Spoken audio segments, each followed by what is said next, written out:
We are live. Welcome, Comics Cubers. We are live with Jerome Cabanatan, and I remain the one and only interviewer who can say his name properly. Hey, Duy, what's Uh, up, man? Thanks for how having are me. you, man? I'm I'm doing good. glad to have you here.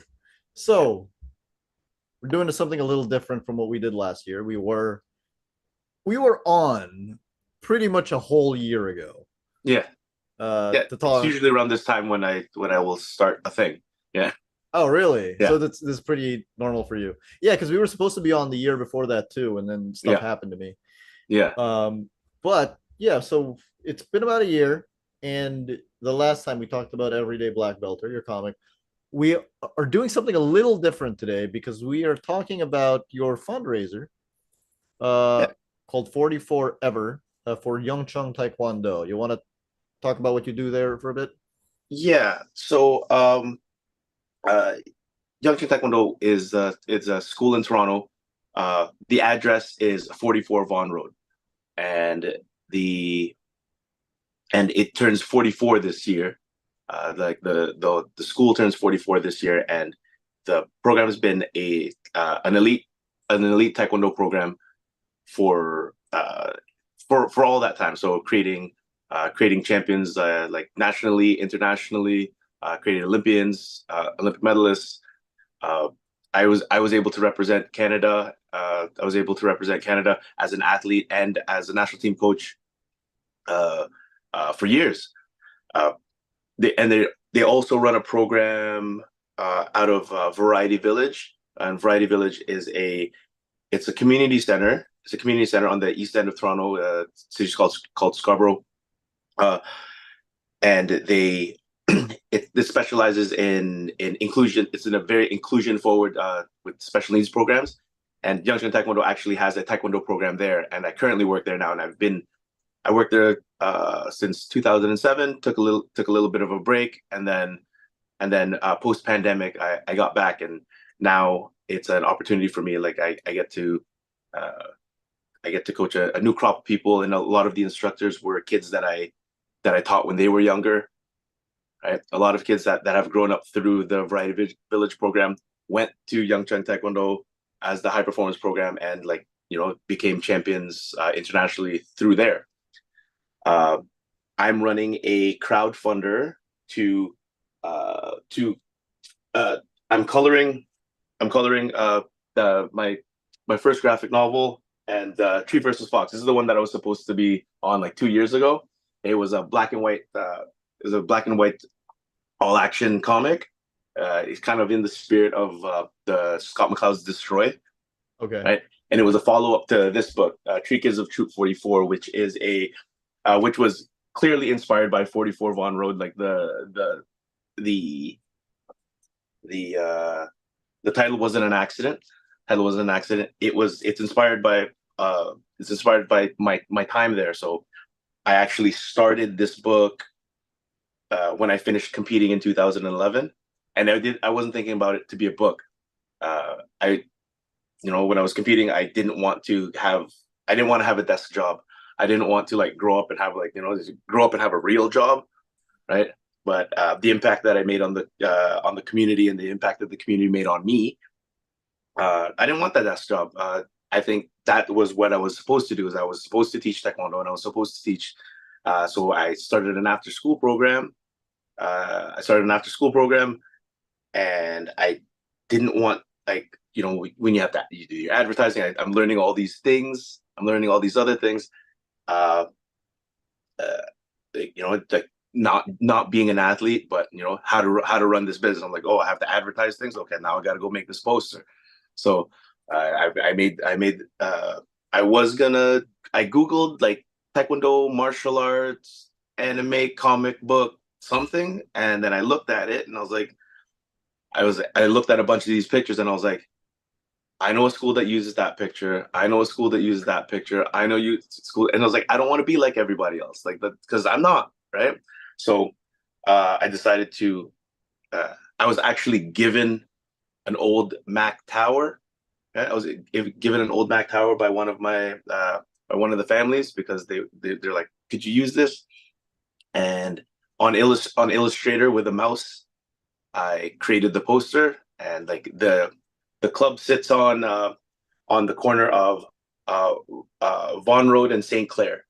So I made these two characters, a boy and a girl, and the kids in the after school program, they're asking, "Oh, these are cool. What are their names?" So it's on Vaughn, and I was like, they're Vaughn and Claire. That's their names."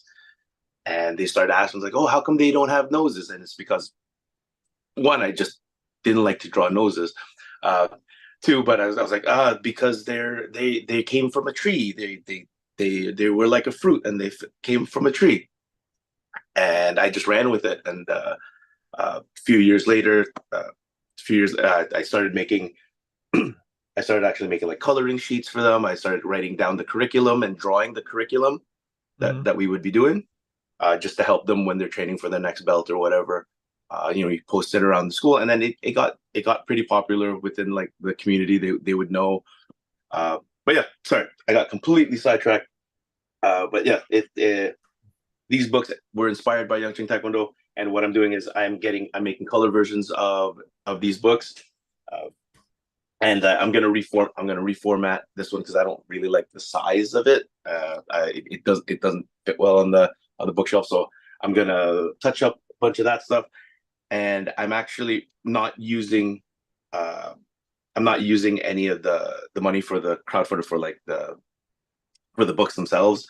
What I really want to do is I want to take the money and cut it in half and put one half towards the Yangcheng Taekwondo High Performance Program, Mhm. which is what I grew up with because uh, amateur sports in Canada, it's not really a priority. It's not really a priority. So like even just this year alone, we've had a military world champion, we've had a world medalist, a Pan Am champion, and the funding doesn't really uh, uh, It's not there. yeah, it's not there, right? It's not there. I mean, you might get a little bit, but that's just I don't know. So maybe you can have a coffee. I don't know. Yeah. And then with the other half, what I really want to do is I want to donate it to Variety Village because of the special needs programs there. They're two those two places have been uh, really integral in how I see the world today. So whether I'm looking at it from a high performance athletic standpoint, uh, with high pressure, and then how to include, and then on the other side, how to include everybody, no matter what your uh, no matter what your situation is, no matter what your abilities are, uh, everyone can find something to feel good about themselves, and that's really they both gave me the same feeling and the same confidence in completely different ways. And the people that I meet are are either usually like they can appreciate both sides, and that's what I want to be able to give back to. And I've never really been in a position to just give. It'd be nice, right? It'd be nice, but I've never been in that position. And this crowdfunder is uh, how do I say it? It's like my little drummer boy, right? It's like Okay. my little drummer boy. It's like it's so to my master, to my coach, my mentor, to Master Chung. It's like I have no gifts to bring. Parappa pum pum, right? This is what I'm trying to do, uh, to help out these two programs that he helped build, and that I'm proud to be a part of. So, and now my family's through it, and that's what I'm trying to give. That's the very very long, rambly, tired after the tournament weekend, because the actual school actually had our annual tournament uh, Yeah. just yesterday, uh, and I had a bunch of students competed, including my son and two nephews, right? So it really is a family thing. So I hold it very very close to my heart. The whole organization, the event, everything, and uh, this is my little drum. You can, you know how you can tell you're Filipino? How? You made a Christmas reference before Thanksgiving. But I'm Canadian as well. It's already after Thanksgiving. Ah, Ah. oh, you got me there. You got me there. You grew up with Taekwondo, right?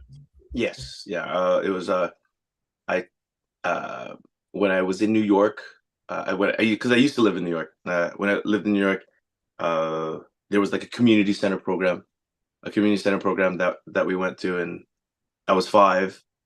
I was five, and uh, it was like six and up, right? It Hmm. was 6 and up, but there wasn't a lot of 6 year olds.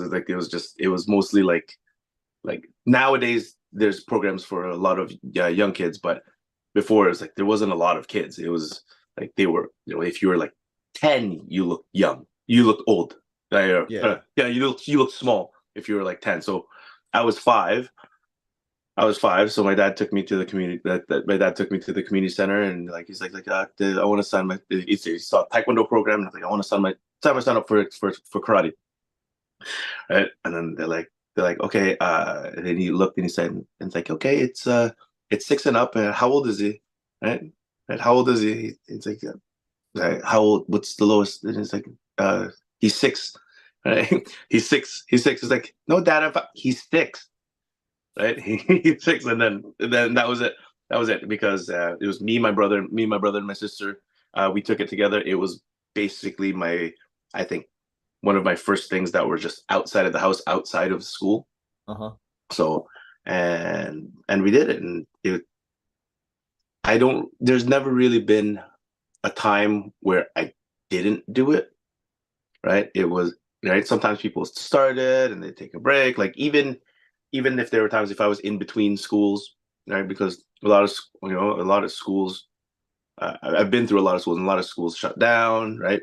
Because of the business part, and uh, even though I was in between schools, that's when usually people would, I would still be at home, fight with my brother, bug my sister, right? Like all the time, right? Yeah. And even now, it's a bit of way that I get to uh, connect with my family, and I'm not like, yeah, my son and my daughter will do it too, but even like my nieces and my nephews, like all my cousins, and but by cousins I mean like Filipino, Yeah. they're I know not what you mean. really, but you know, Yeah. yeah. I don't have to explain Friends, it to you. Like, children of the friends of your yeah. parents. So, uh, like One might actually be your uncle or your aunt, but he's yeah, younger than just you, but maybe you maybe. just call them Tito anyway, right? Uh, but I people have their lives and they move away, and then like you don't hang out with them as often. I don't get to see them as often, but because of taekwondo, when their kids are like, oh, we need them to do something to do, Jerome, can like where's a good place to do taekwondo? Can you do it here? Can you do it there? So yeah, just come, and I get to be closer with them, the family that I would like normally see at like events. I get to see weekly, and Yeah. I get to actually know who these kids are, not just like, hi, here's a present, right? Right. I get to actually be more present, right, and Yeah. actually help them and actually get them to do things. And uh, uh one of my nephews just had his very first tournament yesterday, right? So he was excited. The family was proud, and I was happy with him too. When did you move to Toronto? Um, we moved to Canada. We moved to Canada in '88. So I was born in '82. Moved to New York in '84, and then Canada in the summer of '88. So I started grade one here. So I did my kindergarten in New York, and and I've been here ever since. So you grew up with Yangchuan Taekwondo. Actually no, I didn't. I Okay. when I grew up when I got to Canada, I actually I actually bounced around. I bounced around a bunch of schools because, um, uh, you know, for whatever reason, with the uh, schools closing down, I did end up. There was a taekwondo school that I really did connect with, though, was it was Colin James Taekwondo. That was like close by. That was close by to us, and there was a lot of families. Like there's a very good family dynamic there, and we were there, and a few of the like a lot of the instructors were from Yeongcheon Taekwondo. And then eventually, when I got to a point where I was competing at a high level. It was kind of like right, it's kind of like you get drafted, Yeah. right? We get to a certain part, and then you go here, and like this is where you're supposed to go. This is where the all the national team players come from. And so then I went there, and I live about I live about 45 minutes east of a 45-minute drive east of Toronto, and Yongchang is right there, like in the heart of it. So from when I was from when I was about 16, then I was there every day. So I would commute Mhm. from Ajax there like 45 minutes every day, like, but not every day, right? Because I still had Sundays, but sometimes we had practice on Sunday too. Uh, but yeah, it was back and forth, and it was a lot of traveling. It was a lot of traveling, and I was able to spend a lot of my time, and I grew up there, right? That's what it was like. I grew up in the car, Yeah. in the car, and on the way back, and and I went after a few years in, like, after a lot of years in, I should say. Uh, you know, I needed to make some money, right? I needed to make some money for for traveling and tournaments. Tournaments cost a lot, and we didn't have funding, and crowdfunding wasn't a thing. So um, one of the jobs that I got was teaching the Taekwondo program uh, in Scarborough at Variety Village, and because it was it was like it was a feeder program, right? It was a feeder Yeah. program, and it really, really, really taught me a lot. Like teaching at Variety Village, it really taught me a lot of patience. Um, when I was at when you start, you learn a lot of times when you start martial arts, you learn a lot of the ideals, right? You learn a lot of ideals of like try your best, work hard, and all that.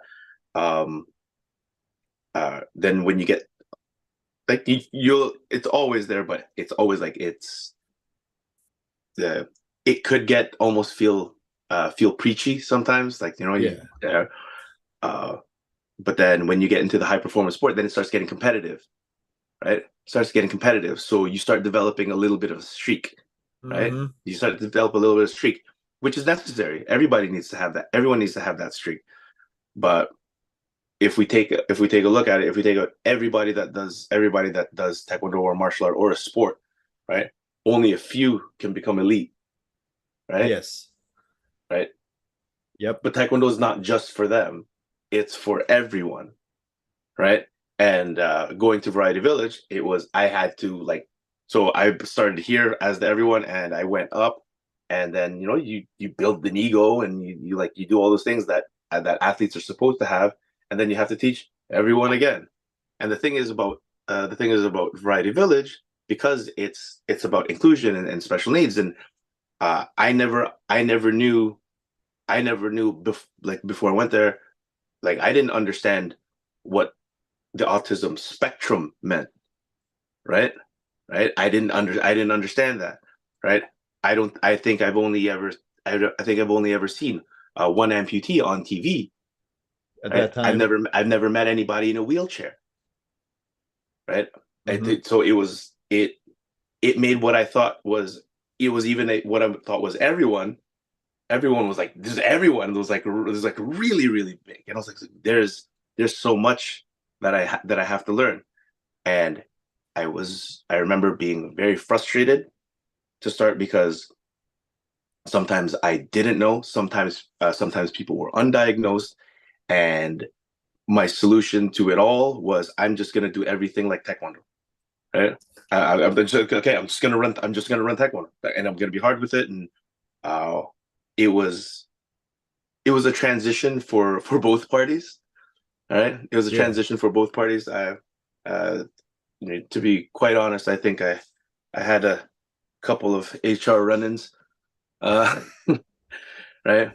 But but that's okay. Then that's kind of how you learn some patience too, right? Because if you Yes. get called out on it, then like I can learn, right? Yeah, you And I have learned no a lot. choice And at that point. yeah, and funny thing was, it's like that's where I accidentally met my wife too, right? That's where I accidentally met my wife too at Variety Village. So Do tell. yes, yeah, yeah, and it just she was. I think I met her. Yeah, she was the reception. It was like The Office, right? Uh, uh, yeah, but there was no Roy. But uh, she was the receptionist, and she ran camps upstairs, and I ran the taekwondo, and I was working there. I was working there for a couple of years, and like we we crossed paths, but like we didn't even we just weren't in the same circles. I actually knew her sister because she runs the village still. Her sister, right?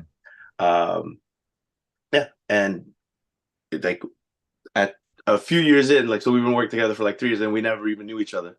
And then we met at like one social, and then I was like, oh, Bam. damn it. He was like, yeah, I'm supposed to be cool. Sometimes they're just right under your nose. Yeah, and I remember even at the wedding because even being offered the job at the village, or I should say, being told that this is my job now at the village by my master is I remember I I don't think I've ever been like going to the that was one thing that I've always been a I was yes sir, yes sir, uh but that was one thing I fought him on. That was the one thing that I kind of got into a pseudo argument because I didn't want to go, right. Hmm. Right, I didn't want to go. I was like, no, but sir, no, it's like it, but it's there. I don't want to go there. It's not the same as here. It's softer. I don't want to do that. Like, and then he hit me with yeah, well, that's why they need you. And it ate it with, and I was like, in my heart, I was like, damn it, you're right. I don't like it, but I will go. And I said, yes, sir. And then I went, and then after I do all that and end up meeting my wife, and then at the speech at my wedding, I had to tell him, damn, you're right. Like, all right, guys, you guys just listen because he knows. So I appreciate it. Thanks, Master Sean. That's amazing. Yeah. For whoever's just joining us, we're talking to Jerome Cabanatan about his comics fundraiser for Young Chang Taekwondo, celebrating 44 years. Um, I wanted to talk to you about, I guess we should talk about the comics. Oh, so I'm pleasantly surprised to hear that one of the comics is a tribute to Scott McCloud's Destroy. Yes. Uh, because I guess I don't hear that a lot. Yeah. Yeah. Yeah. So talk really quickly about that because Yeah. It's as weird as it is, I do think as weird as it is, having written the book on comics and all of that, I still think Scott McCloud is underrated. oh yeah. Oh, 100%. Right.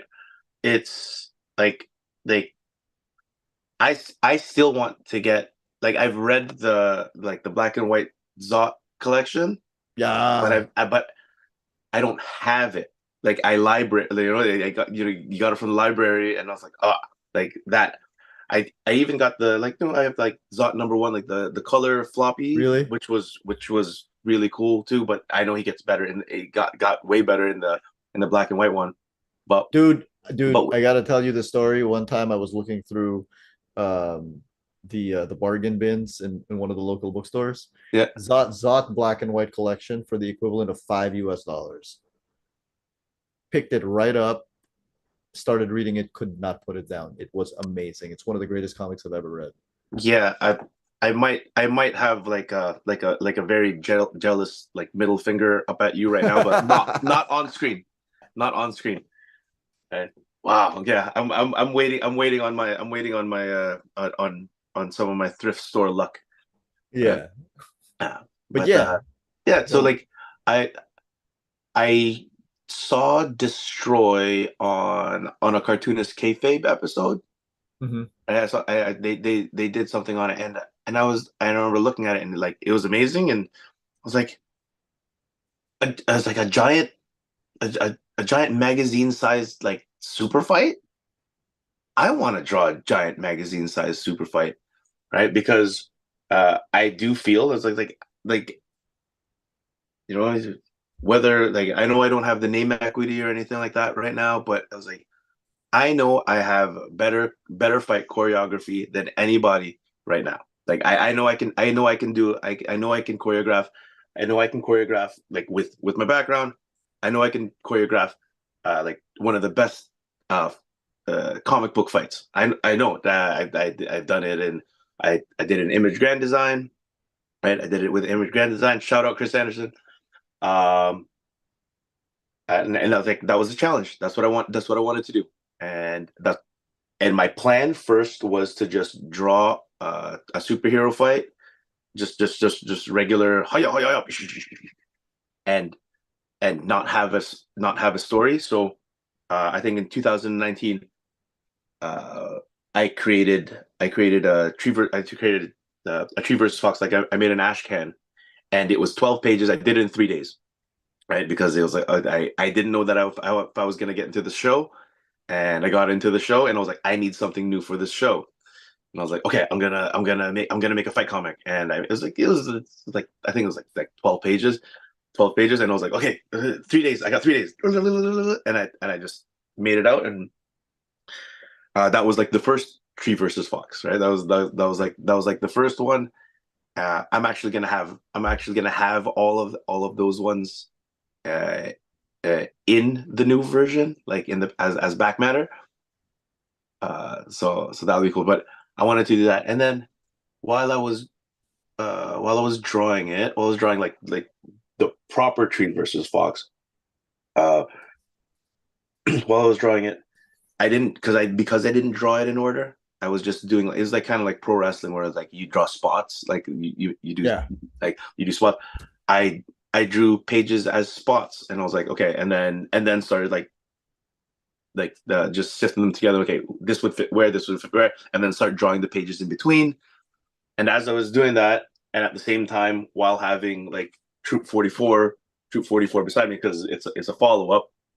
While I was reading through, I started understanding the characters a little bit more and started feeling them a little bit more. And then I was like, oh, okay.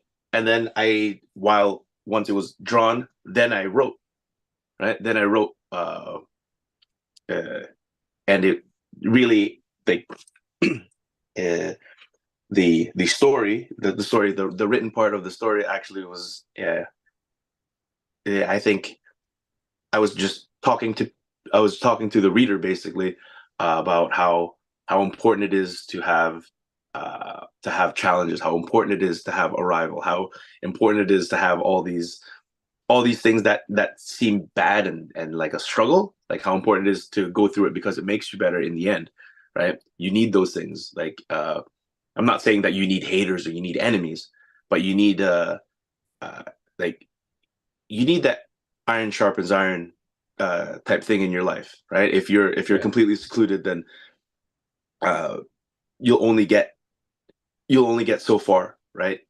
You need someone to push you. You need someone to challenge you. You need someone to call you out. You need someone to tell you that you need to work at Variety Village, right? uh, uh, uh, so it ended up being. I thought it was just going to be an eye candy kind of a book, like, hey, look, fight, which is good, right? Yeah. But I think I think I say a lot of things in the book that I say it better in the book than I can say it in person, right? I think uh, people will be able to resonate with what's being said if they can get past how cool the fight is, right? Right. Uh, I also have that I was able to like get a couple of get a few of my get a few buddies to have like variant covers for it. Uh, Oh, like who? Variant covers for it. Uh, I got well. This is what these were for the black and white ones. So I have uh, so so this was Rick Lopez. Rick Lopez Yeah. is so it's his birthday today. So happy birthday, Rick. Happy birthday, Rick. Yeah, I hope you're and watching. yeah, and it's and Alan Moore's too. So I got Rick Oh, Lopez. that's true. It is Alan Moore's Yeah, birthday. so this was uh, so that was one. I got so there's a lot of the image grand Yeah. design crew, right? Guys that I met over at the over pandemic. So there's Tree versus Fox. Tree versus Fox. This is Craig CK. Craig CK. Ah, yeah. Not the Canadian guy, tattoo artist. Uh, These are familiar names. yeah, yes. And then I got yeah, Chris Anderson, right? Chris Anderson. So he's got the Spectral. He's got some work in heavy metal. I worked with him and uh, Christian J. Misi, Mm-hmm. Misimo. He's a caricature artist. He just colored the latest Ghost Agents from Cosmic Line Productions, and Kevin Anthony Catalan, uh, another Filipino guy. It's But definitely a Filipino name. yeah, he's so he's got the space plates, and I've seen him. He's been. I've seen him do some covers for like the Bebop and Rocksteady. Ah, yeah. But he's like he like all these guys. Their stars are rising, and I tell them straight up that um, I'm going to use them and ride their coattails, so they better keep a seat for me because I'm holding on. So uh, and that. So all the variant covers they've been long out of print. Right, they've been long out of print, but I'm gonna put them in. I'm gonna put them in as part of the pinup gallery because they look really really cool. And I was so proud of the book when it came out, and my son liked everybody else's covers more. So so then that means I played the variant game pretty well. Uh, Jerome, I've got a question for you. yes, A lot of people, I'm gonna go ahead and say it. A lot of Filipinos have, get enrolled in classes by their parents as kids. yeah, And a lot of the time it doesn't really take. yeah. What is it about Taekwondo that made you fall in love with it? Mm, well, for one, it was just something that I was always doing. So like Ninja Turtles and Thundercats is probably the main thing. Like Ninja Turtles, I think in terms of duration was probably the thing that kind of kept me on a little bit more. But I think I would say Thundercats was probably the first the first time I saw something where I was like, oh, I want to do that. When it's right at the beginning when you see Panther go up, and Yeah. he does the flying sidekick. I was like, I want to do that. I want to do that. I want to learn how to do that. And then watching the Last Dragon. What the Last Dragon? Barry Gordy's The Last Dragon. Okay, yeah. Show enough. Show enough. I saw Ernie Reyes Jr. I saw Ernie Reyes Jr. on TV, and seeing a little Filipino kid whooping all these big bad guys. Yes, sir. That's what I'm about. I Pretty want to do that. cool. And I got to do that, and then with Taekwondo, it was also because my older brother did it. Right, Yeah, I my was gonna older brother ask, did. do your siblings still do it? Yeah, my brother's the tournament director. Right, my brother was the tournament director yesterday, so he's into it as much as us all. Right, he's in. Like he was a national team coach as well. He was a national team player as well. Uh, so it was just something that we did, and right, you kind of as much as there's times that I want to be completely different than my brother, there's just some things that were the same, right? And even in the Taekwondo world, uh, it's pretty 50-50. Half the people say that we're exactly the same, the other half say we're completely different. And you know, his job and his role within the Taekwondo community is completely different from mine, right? Um, he's really good at the stuff that I don't like doing. Like he can organize an event with thousands of people, Uh-huh. and he can delegate this and that, and make sure that everything's right. And my sister's good at that too. And my sister's did taekwondo. She didn't do it as seriously, but she's really good at that behind the scenes stuff too. And the community loves her too. Uh, I'm the loud one, right? I'm the loud one. I'm the one that gets to play. I'm the one that like I high five the kids and get them all riled up, and right, tell the parents how they're supposed to cheer so they're not just yelling moves at the kids and ruining the game. But it's been a family thing, kind of shaping the culture the way that we want it to be. Right. Yeah. I don't know how anybody else really does it.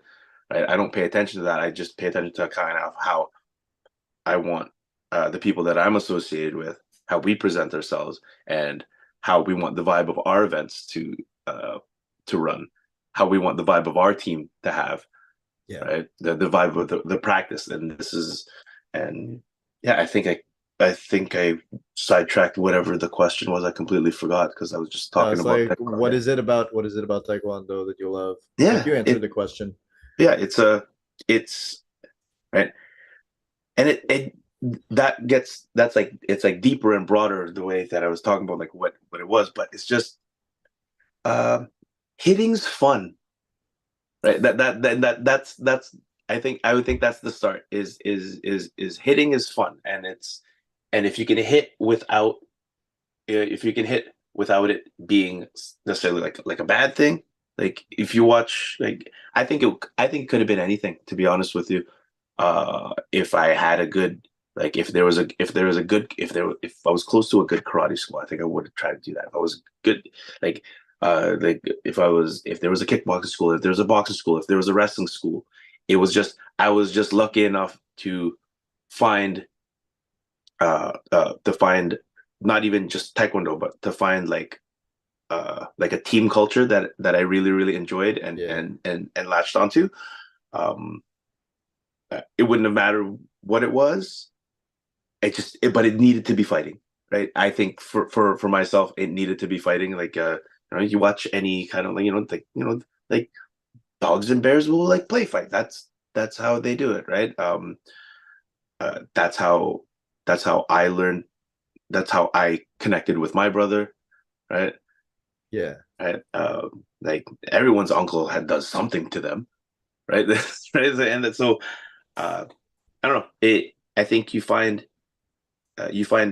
you get to learn a lot about yourself and learn a lot about yourself and the other person when you get to fight them, right? It's one of the most intimate things that you could do, right? It- Yeah, it's one of true. yeah, yeah, Yeah. right. I think there must be like it's like everyone's fought their best friend before, right? And you're better for it, right? It happens. Yeah. That's how Right. boys become friends. Yeah, that's it, right? That's it. And right, there's a bond that you make, and I've uh, I've made a lot of bonds, right, with like through taekwondo and through martial arts, and like that's and that's what I want to spread with like with my work for the most part. It's not just like yeah, like if it's a Jerome comic, there's gonna be some fighting in it, right? Like Yeah. there's gonna be some fighting in it, there's gonna be some jokes in it, but like there's a point to the fight, right? Yeah. Even though I wanted, There's a story behind yeah, it. like even though there's a story, there's a moral behind it, there's a lesson behind it, right? It's even though I wanted Tree versus Fox to just be like, oh, fighting, and that's it. That's not like that's not just me. I kind of had to give myself more credit to say that I'm not just fighting. Like I'm a good friend too. I'm a good family person. Like Yeah. let's talk about that stuff too, right? And that those two things don't have to be separate, right? Those No. two things don't have to be separate. I think I'm way closer to my kids because that's how Yeah. we that's how we grew up together, right? I And mean, I say it's we true. because I grew a lot with the kids too. It's true. You're talking about wrestling earlier and about Yeah, spots, right? yeah, And I'm like, the best wrestling matches aren't just spot fests; they have a story behind them. That's right. That's kind of why, like, sometimes when it's, yeah, like when you see, like, when there's the acting and the feeling behind the spots, when there's reasons for it, it's not just look how many flips I can do. Mm-hmm. Like, how many tables did you need? Right. Yeah, Right. That doesn't interest me. it doesn't really work for me. Like if I No. can see a thing where, oh, like let's say it's a ladder match, right? Yeah. Oh, let me set up this ladder not in the middle, not directly under the belts, Yeah. but like specifically spaced so when I get pushed, I'm gonna land on a table outside. Yeah. I'm like, that makes no sense. Stop Yeah. that. It's like you can, like, it's not that there's, like, I think with comics and stories and fights and stuff, it's like there's always gonna be strings, right? There's Yeah, always gonna be strings, and it's not about like there being strings or not strings, but do you see the strings? exactly. Right? Exactly. If you see the strings, then no, it's no good, right? You got to be But immersed. that's right, and that doesn't necessarily mean it has to be drawn the best, right? But if it can move you in a certain way, like it can move your eye in a certain way, it can move your emotion in a certain way. That's really what I aim for, Well, right? that's the thing with comics, right? Is like sometimes people think that draftsmanship makes you a great comics artist, but there's a conversation right now happening on my Facebook feed about how good Hal Foster really was as a Yeah, storyteller, which isn't yeah, like because he's an amazing illustrator, but yeah, was he really a great storyteller? And yeah, so there's a nice debate going on about that kind of thing because it is yeah. about comics are about the movement in between panels. That's right. And that's how I always like uh, how that's how I sell Tree versus Fox is I say it's the best choreographed fight in comics, right? I'm not gonna say it's the best drawn. There's a lot of there's a lot of people that there's a lot of people that can like draw circles around me, but when it comes to making a fight happen and making it run smoothly, and and like getting your brain to work through the Yeah, fight, right? I think if somebody doesn't care about a fight, they could probably just flip through my page and not care. But if somebody like wants to see the fight, yeah. I think they can stare at my page for a long time, right? Because because the thing is, I do think there is a trade-off that happens between like how much it looks like fine art Yeah, versus how much motion there is on a page. that's Like right. you ever read Grant Morrison's JLA? No, I haven't. Okay, so like let's just talk about Kirby, right? Jack Yeah, Kirby. He's not the most fine artsy of artists, yeah, but all of his pages move. yes, It's all yeah, about motion, man. yeah. It's like uh like Kirby, Miller, Quietly, Hmm. like those. I like watching their pages move. Like those I would say those are my favorites. Uh, like they do it well, right? They They do, really yeah. do it well. I some people say Steranko too. There's people say like Steranko, like they say the Steranko fights. Like, I never really liked Steranko fights. In my head, Me it too. just felt like they were cool. They were cool moves, but to me they just didn't make sense. I was like this one doesn't flow into this one, right? Right. I was like it's the wrong move, right? That's me being picky, right? Some people aren't picky. Some people don't mind John Wayne fights. Some people don't mind cowboy. No, there's more to it than that, right? There's I more get to it you. than that. Like I grew up on Shaw Brothers. I want something more like that, right? I get I, you. I want a story told. yeah, like Yeah. I want to know why this guy's fighting style is gonna beat this guy's fighting style. It's not just I just hit you and you die, right? Right. There's reasons for it, but yeah, that's kind of what goes through my head. I don't think it goes through everybody else's head, but I'm only going to be able to make the comics that I can make. exactly. right? So, and I own and my comics are comics that only I can make. And at the end of the day, your only real target audience can be you, Yeah, right? it has to be It because has then to be. I wouldn't do it. I One, would you wouldn't do it, and yeah two, this way, you know you're gonna entertain one person, yeah exactly right? yeah. Just Uh, I read my books all the time. Jerome, just to wrap this up, I do think we were talking about this a little bit before we went on the air. Uh, with the world in the state it's in, you know what I don't, I'm not gonna have to expound on that. But Yeah, with the world in the state it's in, I do think it is a little imperative and a little understated, actually, how important it is to contribute to your local community. And I think it is great that you're having this crowdfunder, which is the link is down below, everyone. I think it's great that you're having this crowdfunder, that you're supporting, you know, Young Chung Taekwondo, and that you still do work in Variety Village. yep. And I think all of that is great, and I commend you, man. Thank you. Yeah, it's when you know uh, when it all hits the fan, right? When it all hits the fan, uh, I think the first thing that you have to do is like if you were to just if you were to just look out and see everything that's going wrong, uh, it could get it's depressing.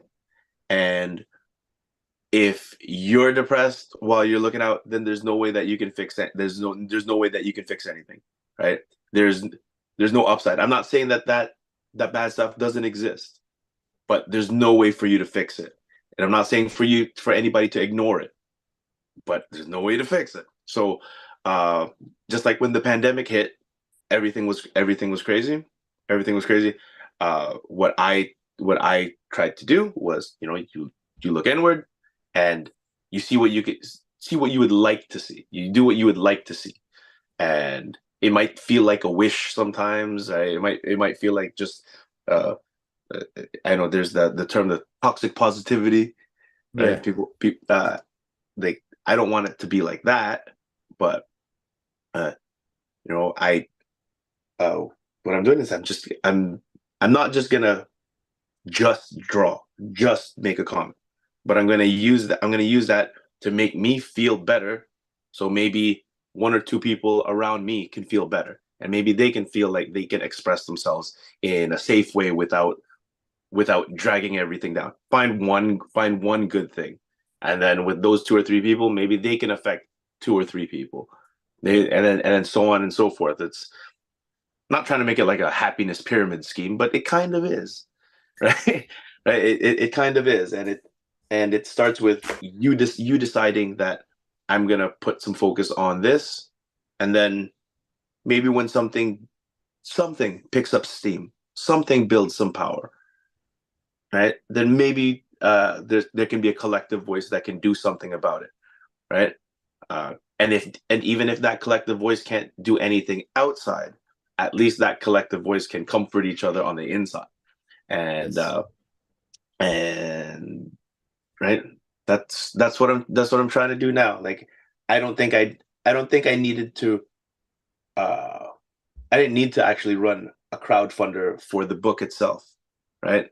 But I thought maybe so like with the color versions of Tree versus Fox and Troop 44, uh, I don't think the crowdfunder was necessary for the book, but because it's the 44th year of Yeah. 44 Vaughn Road, right?